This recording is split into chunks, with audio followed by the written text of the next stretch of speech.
Seja bem-vindo à 24ª aula do nosso curso de discipulado e recepção de novos membros. Hoje nós veremos o capítulo 23 da Confissão de Fé de Westminster, que trata do magistrado civil. Alguns assuntos que nós veremos nessa lição são questões sobre a Igreja e o Estado, toda autoridade é instituída por Deus, o uso de armas e pena de morte, cristão ocupando cargos de autoridade, na política, lá fora. O cristão pode participar de guerras, a esfera de atuação de cada autoridade e o dever do Estado para com a Igreja e desta para com aquele. Alguns assuntos que nós veremos no estudo de hoje. Vamos lá? Parágrafo 1º afirma: Deus, o Senhor Supremo e Rei de todo o mundo, para a sua glória e para o bem público, constituiu sobre o povo magistrados civis a ele sujeitos, e para este fim, os armou com poder da espada para a defesa e incentivo dos bons e castigo dos malfeitores. Vamos lá compreender então melhor esse capítulo, o parágrafo 1º? Então, primeiramente, nós vemos que Deus é a base de toda a autoridade existente e o regime de governo do universo é a monarquia divina. Nós podemos ter democracia aqui embaixo, ter outras formas de governo, mas uma coisa que nós nunca podemos esquecer é que o universo é regido pelo rei do universo. É uma monarquia divina. A primeira verdade que destacamos aqui, então, é a base de toda a autoridade existente, a saber, próprio Deus. Ele é a autoridade suprema do universo, da qual derivam todas as outras formas de autoridade. O sistema de regime e de governo do universo é a monarquia divina. Essa verdade nos remete ao fato de que haverá um dia em que o juízo final será instaurado, com o propósito de que todos se curvem ante a autoridade de Cristo, o Rei dos Reis. Então, falar do Rei do Universo é falar do dia do juízo. A segunda verdade que destacamos aqui no parágrafo 1º é a finalidade da instituição das autoridades. E essa finalidade tem uma dupla finalidade, para a glória de Deus e para o bem público. Para a glória de Deus, pois Deus é obedecido e honrado quando essas autoridades são obedecidas. Ele também é honrado por ser reconhecido como a fonte de toda a autoridade existente. E para o bem público, como o próprio parágrafo diz, é a fim de que a ordem social seja estabelecida, o mal seja devidamente punido e o bem incentivado. Para o cumprimento do seu dever, Deus concede às autoridades o poder da espada, isto é, o emprego da força e armamento para a manutenção da ordem quando rebeldes e contumazes insistem na desobediência. Então, nós veremos mais à frente que aqui a espada é um instrumento de morte. Então, a questão da pena de morte, nós trabalharemos ainda nessa lição esse assunto, que é muito importante a gente entendê-lo à luz das Escrituras.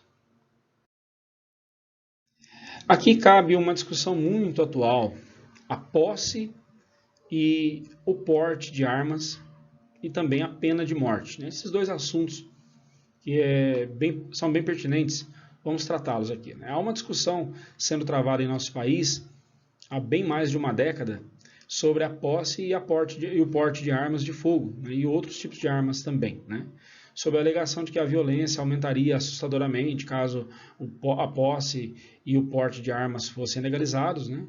Então, em 2003, mesmo o Brasil tendo votado contra o Estatuto do Desarmamento, o governo federal da época, um governo comunista e socialista, ele então sancionou esse decreto.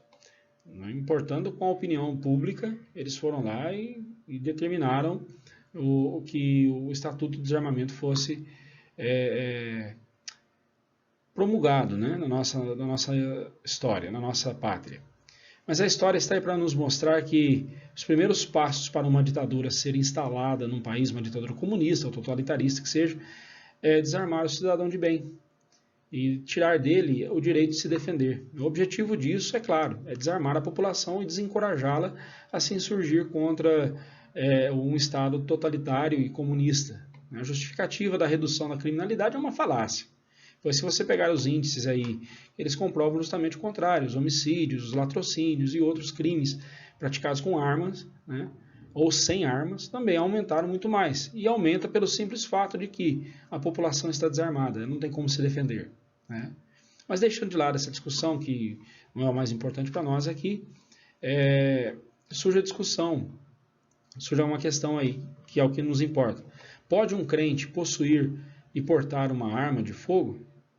A resposta é sim, ele pode, desde que seja para a sua defesa pessoal, para defender a sua família e a sua propriedade. Ele não tem o direito de usá-la de qualquer jeito aí fora, fazendo vingança, por exemplo. Né?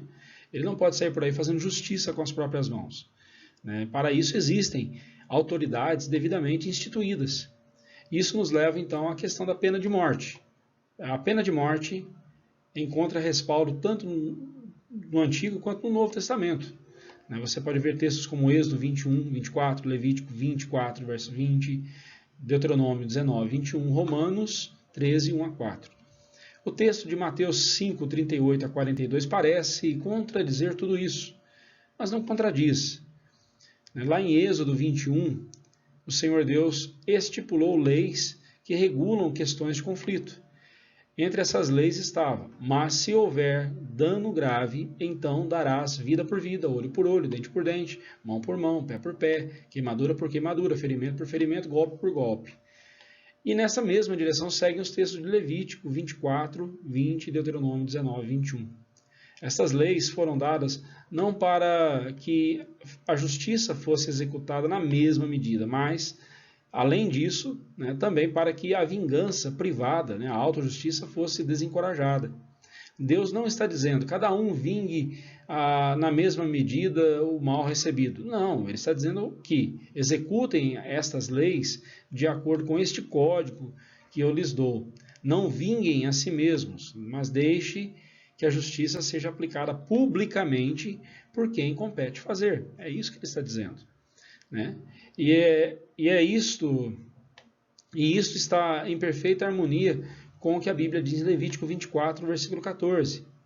Tira o que blasfemou para fora do arraial. Todos os que ouviram porão as mãos sobre a cabeça dele, e toda a congregação o apedrejará. Compare lá com Deuteronômio 19, 15 a 21. Assim sendo, a execução da pena de morte através do Estado, aplicada a crimes hediondos como assassinato, não fere em nenhum princípio das Escrituras, em nada as Escrituras. Esse texto que eu citei, em que o blasfemador deveria ser levado para fora do arraial e toda as autoridades ali do povo de Israel deveriam estender as mãos sobre ele e apedrejá-lo. Veja bem, havia um sistema de lei, havia autoridades qualificadas para aquilo, para julgar a questão e para executar a pena de morte. Não é sair de qualquer jeito, atiraram em mim, então eu vou sair atirando. Não é assim, desde que seja autodefesa. Né? Mas eu estava ali no trânsito e alguém me tratou mal, então eu vou até a casa dele e vou dar um tiro nele. Não, isso é crime. Isso não é defesa, isso aí é agressão, isso é crime. Então, mas a arma, o crente, ele ter uma arma para se defender, ele defender a sua família, a sua propriedade, de pessoas que estão invadindo a sua casa. Né? Isso aí não é nada antibíblico. Essa é a questão para nós. Não estou falando se é legal ou não. No nosso país, estão fazendo de tudo para não legalizar. Né? Mas a questão é bíblico ou não? E eu digo para você, é bíblico. Não há nada contra as Escrituras você ter uma arma de fogo, desde que você use dessa forma, ou uma arma, ou outra arma que seja, não só arma de fogo, mas para se defender os seus, defender sua propriedade de invasores, de pessoas que vierem lhe fazer mal. Ok? Não há. E a pena de morte também existia no Antigo Testamento, no Novo Testamento, em Romanos capítulo 13, quando Paulo fala ao Estado é dada a espada. Né? Espada, meu amigo, meu irmão, é instrumento de morte. Ali era a execução do criminoso. Então, pena de morte, ela deveria ser praticada. O problema é que a gente sabe que no Brasil a pena de morte seria mais um ato de injustiça, né? Bem, vamos em frente. O parágrafo 2º declara: aos cristãos é lícito aceitar e exercer o ofício de magistrado, sendo para ele chamados, e em sua administração como devem especialmente manter a piedade, a justiça e a paz segundo as leis salutares de cada estado. Eles, sob a dispensação do Novo Testamento, e para esse fim podem licitamente fazer guerra, havendo ocasiões justas e necessárias. Vamos entender então o que diz este parágrafo. Bem, a mentalidade que domina por muito tempo os cristãos, especialmente aqui no Brasil, é que política não é coisa para crente. E assim, né, tem causado sérios estragos à sociedade. Ninguém melhor do que um crente cheio do Espírito Santo e temente a Deus para ocupar cargos nos 3 poderes, legislativo, executivo e judiciário. Os jovens cristãos, eles deveriam ser os melhores alunos nas universidades, preparando-se para assumirem a liderança da nação. Por conta do descaso e ostracismo dos cristãos, é que temos visto iníquos tomando lugares de liderança em nossa pátria e implantando leis perversas e cometendo atos ilícitos em benefício próprio. Mas nós não podemos esquecer que cristãos ocupando cargo de autoridade na sociedade, isso é um chamado divino. Então, se você aí, jovem cristão, você gosta de política, você gosta do assunto, eu gostaria de desafiar você a se preparar para, quem sabe, poder servir a nossa cidade, servir a nossa pátria, como um político cristão de fato, que está ali para honrar e glorificar o nome do Senhor. Vamos em frente. Porém, se um cristão vier a ocupar algum cargo de liderança, ele deverá fazê-lo primeiramente com piedade, isto é, obedecendo a Deus e pensando no bem-estar, no bem geral do povo. Ele deve fazer com justiça, isto é, punindo o mal e incentivando o bem. Deverá fazer com paz, isto é, zelando para que a paz seja mantida por meio de leis salutares que estejam de acordo com a palavra de Deus e atendam à boa moral. Porém, caso seja necessário e lícito para manter a paz e o bem-estar da nação, líderes cristãos que estiverem ali ocupando o cargo de liderança, obviamente, deverão lançar mãos das armas e fazer guerra contra aqueles que ameaçarem o seu povo. Suponhamos que um líder seja cristão, seja servo de Deus, temente a Deus. E a nação ela é ameaçada por inimigos. Ele não pode fazer guerra porque ele é cristão. Pode e deve. Ele deve sim convocar a guerra e defender a sua pátria, né? Uma coisa não isenta da outra, né? Defender aqueles que estão sob os nossos cuidados é princípio tanto para o pai de família cuidando dos seus, quanto para um presidente cuidando da sua pátria, ou um rei cuidando da sua nação. É nosso dever cuidar daqueles que estão sob nossa responsabilidade. O 3 diz: os magistrados civis não podem tomar sobre si a administração da palavra e dos sacramentos, ou poder das chaves do reino do céu, nem de modo algum interferir em matéria de fé. Contudo, como pais solícitos, têm o dever de proteger a igreja de nosso comum Senhor, sem dar preferência a qualquer denominação acima das outras, de tal maneira que todos os eclesiásticos, sem distinção, gozem plena, livre e indisputada liberdade de cumprir todas as partes das suas sagradas funções, sem violência ou perigo. Como Jesus Cristo constituiu em sua igreja um governo regular e uma disciplina, nenhuma lei de qualquer estado deve interferir, impedir ou embaraçar o seu devido exercício entre os membros voluntários de qualquer denominação cristã, segundo a profissão e crença de cada uma. E é dever dos magistrados civis proteger a pessoa e o bom nome de todos os que lhes são relacionados, de modo que a ninguém seja permitido, sob pretexto de religião ou de incredulidade, ofender, perseguir, maltratar ou injuriar a quem quer que seja, e bem assim providenciar para que todas as assembleias religiosas e eclesiásticas possam reunir-se sem ser perturbadas ou molestadas. A quem não compete o governo da igreja? Primeiramente, o governo da igreja não compete ao Estado, quer por meio dos seus políticos ou dos magistrados.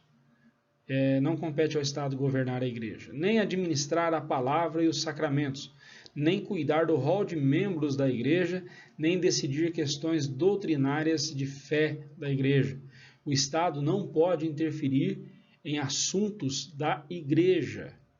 No passado, era comum que os reis interferissem na igreja. Exemplo disso foi o nascimento da igreja anglicana, na igreja da Inglaterra, que surgiu praticamente da interferência do rei Henrique VIII, que em meados do século XVI rompeu com a igreja de Roma, porque o Papa Clemente VII, né, não quis anular o seu casamento com Catarina de Aragão.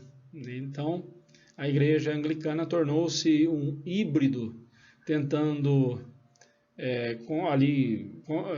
conciliar a teologia reformada com o seu sistema doutrinário, né, como um sistema doutrinário, e a liturgia católica romana, inclusive em sua forma de governo, né, a forma episcopal. Então, a igreja anglicana é essa mistura, uma coisa meio híbrida. Você olha para ela na celebração ali do seu culto, parece uma missa católica, né? O governo da igreja também é episcopal, semelhante ao da igreja católica, com bispos, arcebispos, assim por diante. Mas foi assim que a igreja anglicana nasceu. Ela nasceu porque um papa se recusou a fazer a vontade de um rei, né? Os reformadores de Westminster entenderam que ao Estado cabe proteger a Igreja de Cristo. Já naqueles dias havia mais de uma denominação reformada, né? Na Inglaterra eles eram chamados de puritanos, na Escócia de presbiterianos, na Suíça de reformados, na França de huguenotes, e assim por diante, tinha vários ali. Além disso, você tem a Igreja Batista, né? As igrejas batistas, as comunidades batistas ali que estavam surgindo. Então, essas denominações, né? Os anglicanos, os luteranos, então haviam outros. Então, a Confissão de Fé de Westminster diz que o Estado ele não poderia preferir uma denominação, dar preferência a uma denominação. Ele deveria tratar todas as denominações oriundas da Reforma Protestante de igual forma, dando a eles todo o respaldo necessário. Vamos continuar aqui o parágrafo e entenderemos isso melhor.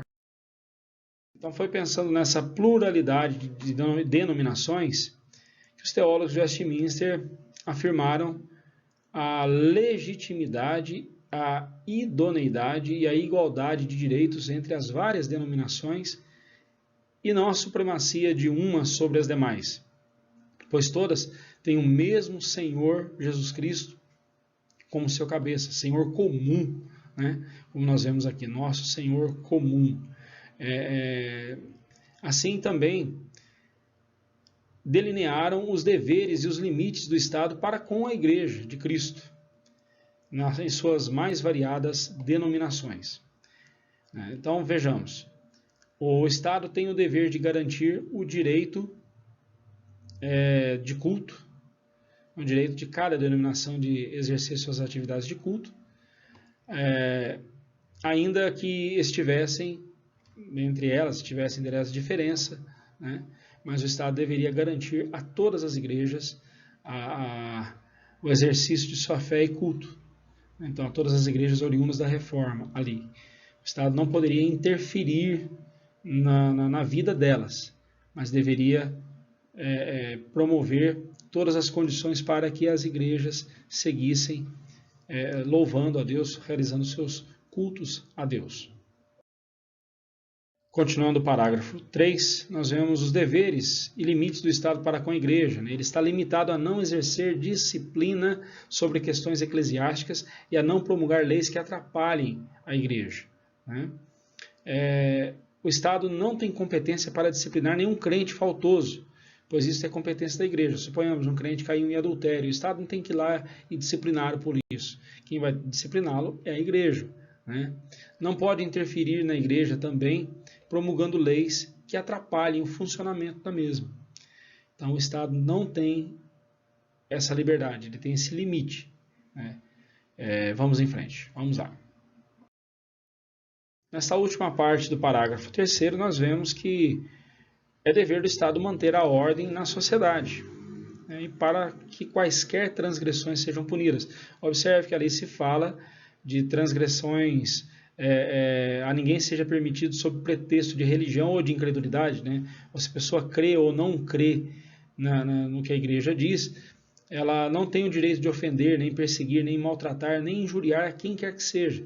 Vamos supor, não pode um irmão que é crente em Cristo Jesus, que tenha um cargo de autoridade na esfera civil, ele então, eu sou crente, eu vou perseguir então quem não é crente.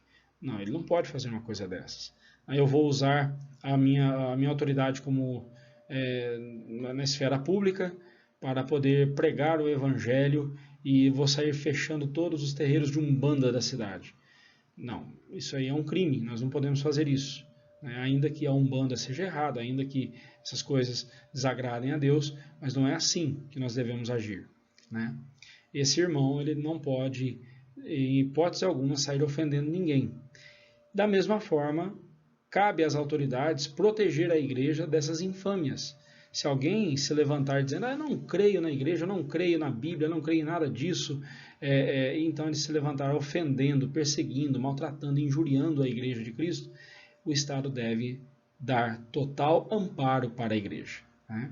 E deve também providenciar para que as assembleias religiosas das igrejas verdadeiramente cristãs funcionem sem perturbação e sem nenhum impedimento.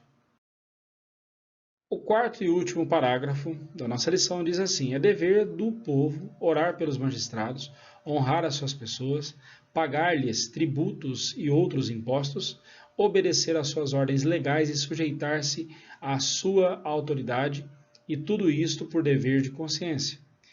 Incredulidade ou indiferença em questão de religião não invalida a justa e legal autoridade do magistrado, nem isenta o povo da obediência que lhe deve.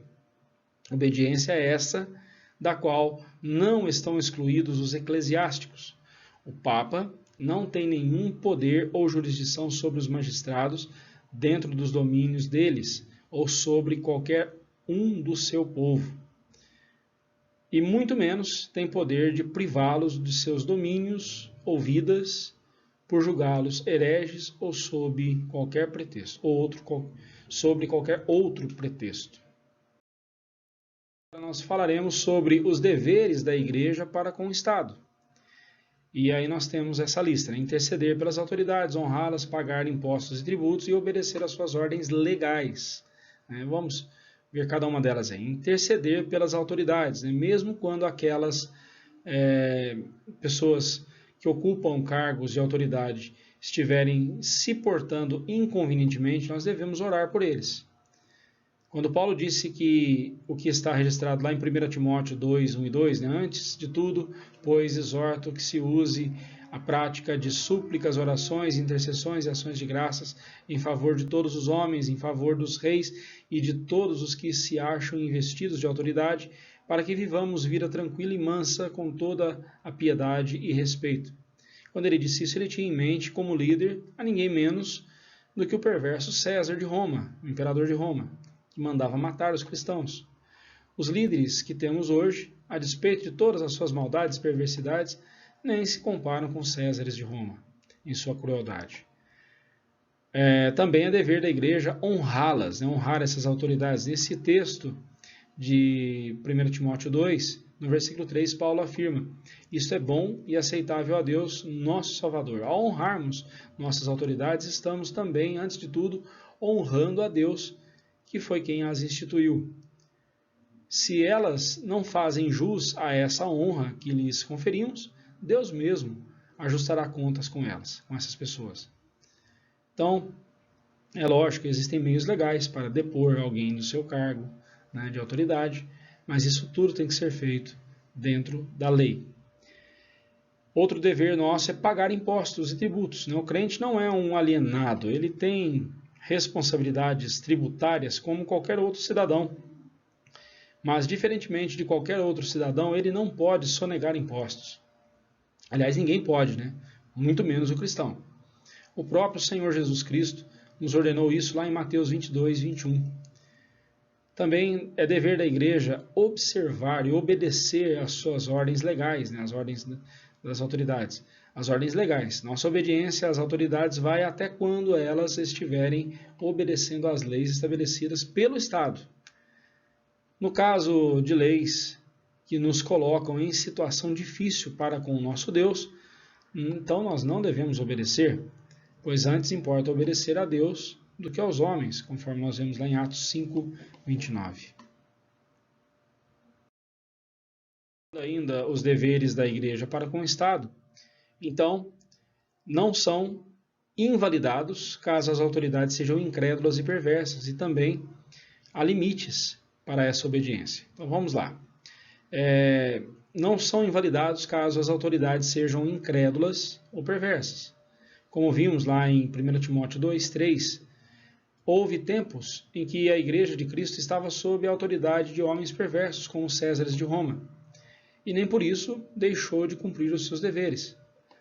A rebelião é um pecado que Deus pune com severidade, visto ser desobediência a Ele.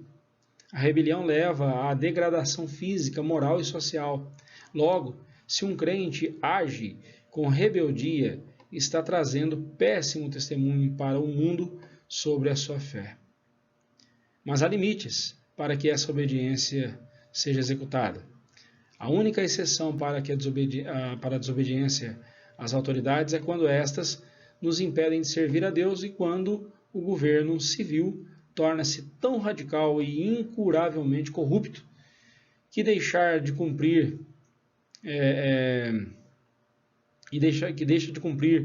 os fins para os quais ele foi estabelecido.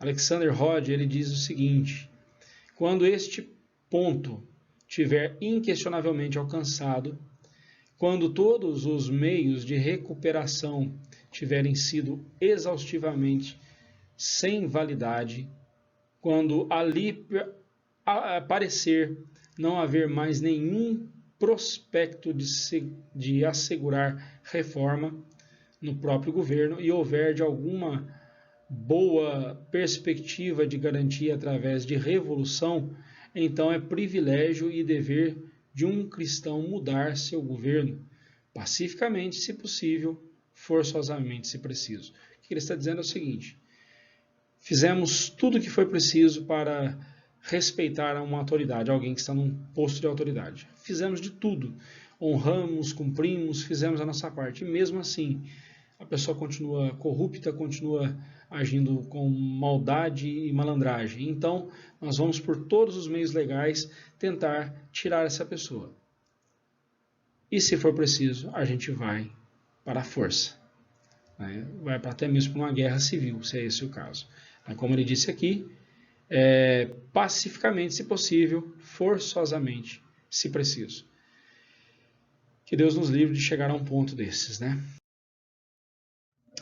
Aqui cabe ainda uma palavra sobre a secularização. O que é a secularização? O Papa de Roma não tem autoridade sobre o Estado e nem sobre as outras denominações cristãs. Vamos entender isso melhor. Um dos grandes efeitos da Reforma Protestante no século XVI foi a secularização. A Igreja de Roma ela exercia domínio e estendia os seus tentáculos sobre todas as esferas da sociedade. O Papa tirava e colocava no poder a quem ele bem entendia. A ciência era limitada pelos dogmas da Igreja de Roma. A educação era privilégio somente para os nobres que podiam pagar aos clérigos, aos padres, pela educação de seus filhos. Na política, não era diferente. O Papa instituía e destituía como rei a quem ele bem entendesse. A Reforma Protestante tirou das mãos da Igreja de Roma esse poder.